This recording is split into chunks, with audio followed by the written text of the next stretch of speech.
여러분 안녕하세요. 9월 27일 목요일 아까배 시간이 찾아왔습니다. 오늘은 열왕기상 10장 1절로 13절까지의 말씀을 가지고 소문이 퍼지는 나라라는 제목하에 은혜 나누기 원합니다. 우리는 살면서 세상의 다양한 소문들을 많이 접하곤 합니다. 소문이라 함은 사람들 입에 오르내려 전하며 들리는 말을 일컫죠. 때로는 도움이 되는 그런 정보가 있을 수도 있고요. 별 가치가 없는 가십거리인 소문들도 많이 있습니다. 흔히 카더라 통신이라는 말 있지 않습니까? 진위 여부는 알 수 없으나 어찌되었든 그렇게 전해져 오는 이야기들이 얼마나 우리 삶 속에 많은지 모르겠습니다. 어떤 연구자들이 실험을 했는데 좋은 이야기가 전달되는 속도와 영향력보다는 좋지 않은 그런 부정적인 이야기가 전달되고 또 파급되는 효과가 훨씬 더 크다라는 이야기를 들은 적이 있습니다. 오늘날에는 그런 부정적인 뉴스나 기사, 또 가십들이 혹은 사실관계가 모호한 그런 가짜뉴스와 허위사실에 대한 유포들이 참 많이 있어서 오늘날 우리가 참 많이 분별하고 깨어 있어야 하겠다 그런 생각을 해봅니다. 그런 면에서 오늘 본문 가운데 그 태도를 본받을 만한 인물이 한 명 있는데요. 오늘 말씀에 등장하는 독특한 인물 바로 스바 여왕이라고 하는 인물입니다. 1절에 언급되고 있는 이 스바라고 하는 나라는요. 아라비아 남서쪽에 위치한 나라로 지금은 예멘이라고 하는 이름으로 불리는 그 나라가 위치한 지역으로 알려져 있습니다. 이사야 45장 14절 말씀에 따르면 여기에 거주하는 사람들은 장대한 사람들로 알려져 있고요. 또 욥기나 시편 등의 증거에 따르면 낙타를 이용한 유목민으로 상업과 무역업에 종사했던 사람들로 그려지고 있습니다. 이곳의 유명한 상품으로는 황금이나 보석, 향료나 유향 같은 것들이 이제 있는 나라, 그 나라가 바로 스바라고 하는 나라인데요. 1절을 보니까 그 스바 나라의 여왕인 한 사람이 소문을 듣고 솔로몬을 찾아온 것을 소개하고 있습니다. 그런데 그 소문의 내용이 무엇이었는가 하니까 여호와의 이름으로 말미암은 솔로몬의 명성을 듣고 찾아왔다라고 말하죠. 그래서 그 스바의 여왕은 그 소문이 정말 참인지 거짓인지를 확인하기 위해서 만반의 준비를 갖추고 그 먼 나라 이스라엘까지 배 타고 온 것입니다. 그가 찾아온 목적은 이렇게 소개가 되는데요. 어려운 문제로 그를 시험하고자 하여 라고 합니다. 제 생각에 이 스바 여왕의 지혜에 대한 관심은 지대했던 것으로 보입니다. 어떤 사람이 이런 정도로 열의를 가지고 그 먼 길을 떠나오겠습니까? 보통 사람은 아닌 거죠. 그를 맞아들이는 솔로몬 왕의 입장에서도 조금은 당황스러웠을 수 있습니다. 그가 예루살렘에 도착해서 이렇게 했다라고 2절에 알려주고 있는데요. 2절을 제가 읽어보겠습니다. 예루살렘에 이르니 수행하는 자가 심히 많고 향품과 심히 많은 금과 보석을 낙타에 실었더라. 그가 솔로몬에게 나와 자기 마음에 있는 것을 다 말하매. 여러분, 스바 여왕이 솔로몬을 찾아와서 어떻게 합니까? 마음에 있는 것을 다 말합니다. 궁금해했던 것들, 질문들 다 쏟아놓은 거죠. 그런데 솔로몬은 그에 대해서 어떻게 응수합니까? 3절에 그 반응이 나오는데요. 솔로몬은 그가 묻는 말에 다 대답했으니 라고 합니다. 그래서 왕이 알지 못하여 대답하지 못한 것이 하나도 없었다라고 합니다. 묻는 말에 다 대답했다. 알지 못하여 대답하지 못한 것이 하나도 없었다. 한마디로 모든 것을 다 알았고 질문한 모든 것을 다 대답했다라는 것입니다. 여러분, 스바 여왕의 질문 수준이 미달이어서 그랬을까요? 아마도 이와 같은 지혜에 대한 열정과 또 마음이 있는 사람이라면 그의 수준도 나름 높은 편에 속했을 것입니다. 그런데 자신을 넘어서는 또 다른 사람에 대한 소문을 듣고는 한번 겨루어 보고 싶었던 것인지도 모르겠죠. 그래서 그와 같은 소문과 명성이 사실이라면 그를 시험하여 이긴 자신에 대한 소문과 명성이 그보다 더욱더 온 세상에 크게 널리 퍼지게 될 것이기 때문이었습니다. 사실 여러분, 이와 같은 대결의 케이스는 복음서 안에도 많이 나타나는데요. 솔로몬보다 더 큰 분, 더 큰 지혜를 가지신 분, 아니 지혜 그 자체이신 예수님께 이런저런 사람들이 나와가지고 시험하여 묻습니다. 이를테면 마태복음 16장 1절을 보면 바리새인과 사두개인들이 와서 예수님을 시험하며 묻습니다. 하늘로부터 오는 표적을 한번 보여보시라 라고 시험하죠.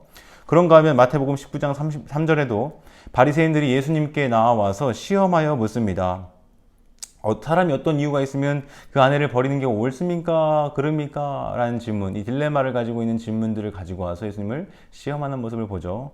지금 궁금해서 묻는 것이 아닙니다. 마음에 들지 않아서 함정에 빠지게 하려고 그와 논쟁 및 대결을 통해서 그 소문난 예수가 자신들보다 못하다는 그런 것을 사람들 앞에 보이고 싶은 마음으로 그렇게 시험하여 딜레마가 되는 문제들만 가져와 물었던 것이죠.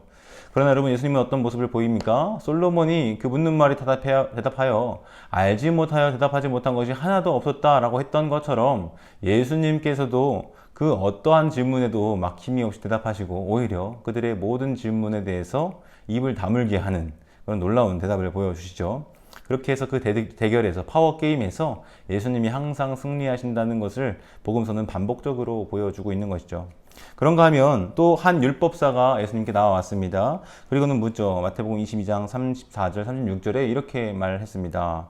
사두개인들로 대답하게 할 수 없다 하셨다 함을 바리새인들이 듣고 모였는데 그 중에 한 율법사가 예수님을 시험하여 묻되 선생님, 율법 중에서 어느 계명이 크니까? 라고 합니다. 대답할 수 없게 했다라고 하는 소문도 듣고 사람들이 더 나왔던 것이죠. 그리고 그 중에 한 율법 교사가 예수님을 시험하고자 물었던 것입니다. 어떤 계명이 큽니까? 라고요. 예수님은 뭐라고 대답하십니까? 하나님 사랑, 이웃 사랑, 그것이 첫째 되는 계명이요 가장 큰 율법이다 말씀하셨습니다. 물론 그 뒤의 이야기는 결말은 소개가 되고 있지 않습니다. 그러나 오늘 우리가 살펴본 스바 여왕의 경우는 어떻습니까? 그 소문으로만 들었던 솔로몬의 지혜에 대해서 시험하여 보았는데 묻는 말에 다 대답하고 대답하지 못한 것이 하나도 없음을 확인하게 되었죠. 실로 감동받고 또 탐복하여 솔로몬의 행위와 지혜에 대해 들은 소문이 사실이라고 하는 것을 스스로 직접 눈으로 확인해 보았던 것입니다. 사실 이전에 그는 그 소문에 대해서, 그 말에 대해서 믿지 않았습니다. 그런데 직접 자신이 발로 와서 직접 대면하여 보고 물어보고 들어보니까 그 말이 사실이라고 하는 거죠. 오히려 그 소문보다 더하면 더했지 결코 과장된 사실이 아니었다는 것을 확인하게 되었다고 고백하는 것입니다. 그러면서 이어지는 그의 반응이 이렇게 소개되고 있는데요. 9절 말씀을 보겠습니다. 당신의 하나님 여호와를 송축할지로다. 여호와께서 당신을 기뻐하사 이스라엘 왕 위에 올리셨고 여호와께서 영원히 이스라엘을 사랑하심으로 당신을 세워 왕으로 삼아 정의와 공의를 행하게 하셨도다 하고 라고 말합니다. 하나님에 대한 인정을 보여주고 있죠. 그에게 준 것이 결국은 스스로에게 난 것이 아니라 그가 섬기는 신 하나님으로부터 왔다는 것을 인정하고 고백하는, 또 송축하는 모습을 보여주고 있습니다. 그리고 이어지는 10절 말씀을 보면 그가 왕에게 바쳤던 선물들이 나열되어 있죠. 이에 그가 금 120달란트와 심히 많은 향품과 보석을 왕에게 드렸으니 스바의 여왕이 솔로몬 왕에게 드린 것처럼 많은 향품이 다시 오지 아니하였더라 라고 합니다. 그건 역사상 이스라엘 역사 가운데 이만큼의 선물을 받아본 적이 없을 정도로 많은 향품과 보석을 그 스바 여왕이 솔로몬의 지혜와 명성을 인정하는 마음으로 바쳤다, 드렸다라고 하는 거죠. 이건 무엇을 보여줍니까? 그만큼 그 스바 여왕의 나라가 부강한 나라였다는 것을 보여주기도 하고요. 또 다른 한편으로는 그 여왕이 솔로몬에게 받은 감동이 그만큼 크다라고 하는 뜻도 되겠습니다. 아마도 이제 이와 같은 소문은 더 많은 나라들 사이에서 퍼지게 되겠죠. 야, 스바 여왕도, 그 잘난, 그 대단한 나라의 여왕도 솔로몬의 지혜를 직접 가서 인정하고 높였다더라 라고 하는 소문이 온 세계 가운데 퍼지게 되겠죠. 우리가 주목할 만한 것은 이와 같은 소문이 퍼지게 된 것이 과연 무엇으로 인한 것이냐 하는 점입니다. 이것은 단지 솔로몬의 지혜의 탁월함 때문이었을까요? 그의 나라가 부강하고 강대했기 때문만은 아니었을 것입니다. 왜 그렇습니까? 그와 같은 부와 영화와 지혜를 허락하신 분은 바로 하나님이시기 때문입니다. 솔로몬은 단지 한낱 인간 왕에 불과한 사람이었던 것이죠. 그가 스스로 일구어낸 것이 아니라 하나님께서 축복하시고 은혜 베푸신 것임을 우리는 기억해야 하는 것입니다. 이것은 스바 여왕의 고백을 통해서도 드러난 것이죠. 조금 전에 읽었던 그 9절 말씀에도 당신의 하나님 여호와를 송축할지로다. 여호와께서 당신을 기뻐하사 이스라엘 왕위에 올리셨고 여호와께서 영원히 이스라엘을 사랑하심으로 당신을 세워 왕으로 삼아 정의와 공의를 행하게 하려 하셨도다 라고 고백합니다.